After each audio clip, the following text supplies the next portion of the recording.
Ya, oke. Bicarain tentang realitas ya. Ini ngambil di bukunya si Yuval Noah Harari, judulnya *Sapiens*. Ini bagus bukunya. Nah, jadi realitas itu apa? Gitu ya, ya kenyataan. Udah itu aja sih, simpelnya. Namanya real ya. Real itu kan artinya benar-benar gitu atau nyata gitu kan. Nyata. Jadi realitas itu apa? Ya kenyataan gitu ya. Ya udah gitu aja, kenyataan apa yang terjadi masa depan, masa lalu, ya itu realitas gitu. Ya sebenarnya ada penjelasan yang lebih filosofis sih yang terkait dengan ontologis, dan cuma simpelnya realitas itu ya ya udah itu kenyataan gitu. Nah, contoh nih ya, kayak ada kejadian jatuh, tek, kayak kenyataan kalau misalnya apelnya jatuh ke kepala, tek, jatuhnya ke bawah, ya itu sebuah kenyataan gitu kan. Kalau di bumi kan nggak mungkin apelnya tuh ke atas kalau jatuh kan, selalu, nah, itu kenyataan. Jadi si Yuval Noah Harari ini dia ngebagi beberapa realitas nih. Jadi kenyataan itu nggak cuma satu aja gitu. Jadi ada beberapa realitas gitu ya. Nah, jadi apakah semua realitas itu nyata? Ya enggak gitu. Walaupun definisinya realitas itu adalah suatu kenyataan gitu kan. Tapi enggak semua realitas itu nyata, enggak. Karena ya banyak sudut pandangnya gitu. Ada yang percaya hantu, ada yang enggak. Gitu nanti kita bahas. Nah, jadi si Yuval Noah Harari, dia ngebagi realitas itu jadi tiga. Objektif, subjektif, sama satu lagi intersubjektif. Nah, eh ya cuma tiga ya. Nanti kita bahas satu persatu. Tak. Nah, realitas objektif itu gimana ya? Namanya objek, kayak objektif. Jadi dia tergantung sama objeknya. Nah, realitas objektif ini dia kenyataan yang bisa diobservasi atau diuji gitu. Jadi siapapun yang nguji, siapapun yang observasi, ya itu hasilnya tetap itu gitu. Misalnya satu tambah satu sama dengan dua. Ya memang hasilnya dua gitu, bukan karena hal-hal lain, ya memang memang hasilnya dua gitu. Siapapun yang mengobservasi ya tetap dua hasilnya gitu.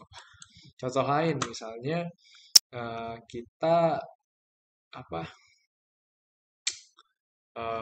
hukum-hukum fisika itu ya, hukum-hukum fisika itu kan ada satu hukum yang bilang kalau hukum fisika di seluruh alam semesta itu eh, hukumnya sama gitu ya. Ya, jadi siapapun yang mengobservasi ya tetap sama gitu. Rumus gaya itu ya tetap eh, F itu sama dengan M kali A, itu tetap mau di planet manapun ya tetap gitu. Nah, contohnya ini ya, eh, bumi ngelilingin matahari gitu. Ya siapapun yang observasi atau siapapun yang ngelihat gitu, siapapun yang meneliti, ya tetap hasilnya itu gitu ya, nggak bakal berubah gitu. Nah, matahari itu di pusat, ya tetap kayak gitu mau gimana pun ceritanya. Gitu. Nah, ini lagi. Si ini meme dari sini. Meme dari Isaac Isaac Newton. Nah, ini termasuk jadi realitas yang objektif. Kenapa? Jadi, kalau ada apel jatuh ya pasti jatuhnya ke bawah kan. Siapapun yang ngelihat, siapapun yang ngelakuin observasi, pasti ya apel yang jatuh tetap ke bawah gitu. Nggak mungkin kalau misalnya ada si A sama si B gitu. Si A ngelihat apel jatuh ke bawah tapi B lihat apel jatuh ke atas. Nggak mungkin karena ada apa? Nggak, karena ada gaya gravitasi kan. Nah, jadi realitas objektif itu biasanya hal-hal yang berkaitan dengan eh, hal yang bisa diobservasi gitu. Biasanya berkaitan dengan sains, fisika, kimia, biologi misalnya gitu. Nah, ini juga gravitasi. Ya, sama kayak gini. Oke, realitas subjektif ya. Hmm. Namanya subjektif, tergantung sama siapa subjek yang ngelihatnya gitu. Contoh, kalau misalnya ada pasien datang ke dokter bilang, "Dok, saya sakit kepala." Gitu. Siapa yang bisa mengobservasi gitu, yang bisa membuktikan kalau dia itu sakit kepala gitu. Gimana bentuk sakit kepala itu? Dia bohong atau enggak? Ya dokter nggak tahu gitu. Nggak akan tahu. Oh, dia kan dicek CT scan gitu kan. CT scan atau MRI gitu. Atau ya pemeriksaan lain-lain lah, pemeriksaan darah.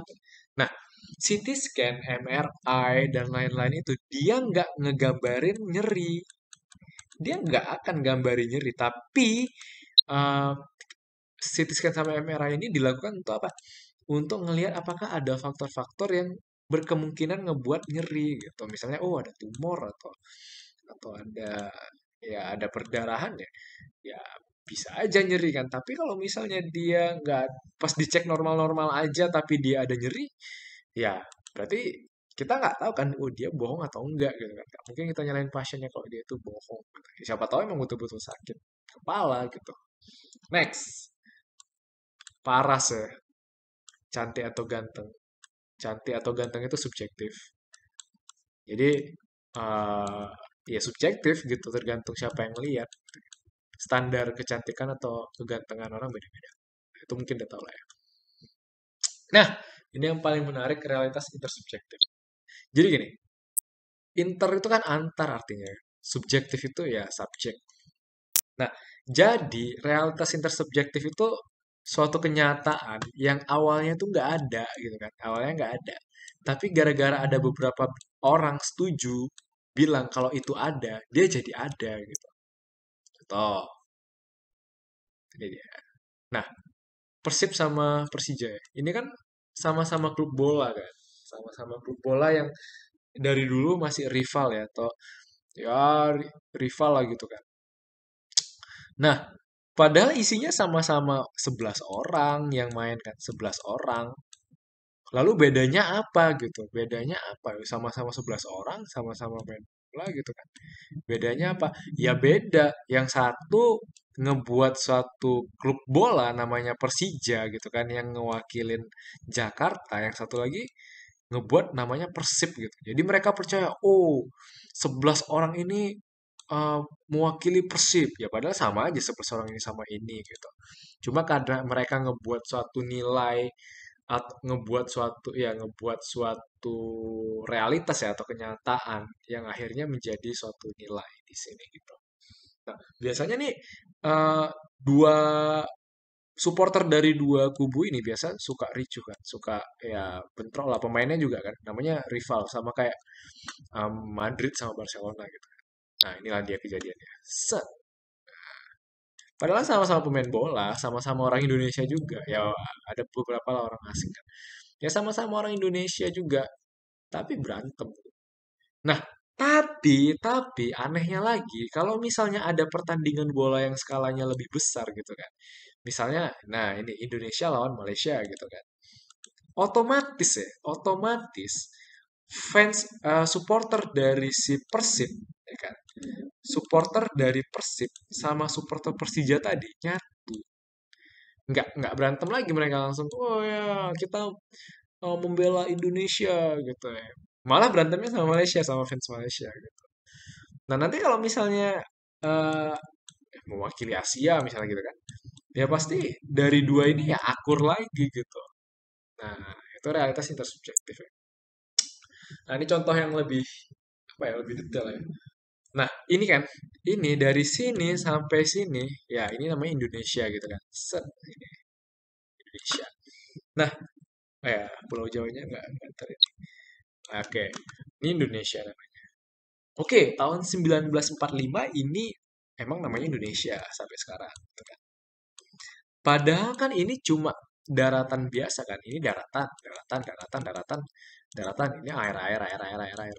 Laut gitu kan. Air, air, air. Cuma daratan biasa gitu. Tapi kok ada ya orang mau mati-matian berjuang perang cuma untuk daratan ini gitu. Cuma untuk daratan ini. Berarti kan ada nilai sakral gitu kan. Nilai sakral yang disetujui sama banyak orang. Oh iya, ini Indonesia, tanah air segala macam. Ya padahal semuanya sama. Ini daratan juga, ini daratan juga. Apa bedanya sama ini gitu. Jadi mereka ngebuat suatu kesepakatan gitu ya. Suatu kesepakatan. Nah, tahun 1945 sampai tahun 2000 sampai sekarang Indonesia namanya. Nah, kalau misalnya sekitar 1.000 tahun yang lalu, apakah namanya Indonesia? Ya mungkin enggak gitu kan. Mungkin ya, mungkin enggak dan memang enggak gitu. Tapi kok tiba-tiba bisa ada namanya Indonesia gitu kan. Ya ada proses proklamasi gitu kan. Proklamasi itu kan eh, suatu ya pidato dari Bung Karno atau suatu apa ya, pernyataan ya, proklamir gitu dari Bung Karno yang disetujui sama ya banyak orang gitu, intersubjektif, banyak subjeknya. Makanya mereka ngebuat suatu persetujuan gitu yang ngebuat hal itu jadi sakral gitu. Sama kayak contohnya tuh eh tempat yang lain ya. Sama kayak contohnya tuh ada dua gedung gitu kan. Ada dua gedung, satu KFC, satu McDonald gitu kan. Ya sama-sama ini kan sama-sama gedung gitu, sama-sama gedung, sama-sama gedung. Sama-sama jualan ayam misalnya. Tapi kenapa kok mereka rival? Ya karena yang satu ini ada kekuatan namanya KFC gitu. Banyak apa dia menyatakan bahwa diri dia tuh KFC dan orang setuju gitu. Dan ini McD. Ya padahal sama-sama aja kan. Dan orang setuju, oh ini McD. Jadi ada suatu kesakralan di situ. Contoh lain agama misalnya. Ya agama itu termasuk realitas intersubjektif. Karena dia disetujui sama banyak orang. Jadi dia ngebentuk suatu realita ya, atau kenyataan. Ya itulah mengenai realitas based on buku dari Sapiens Yuval Noah Harari. Oke, bye bye.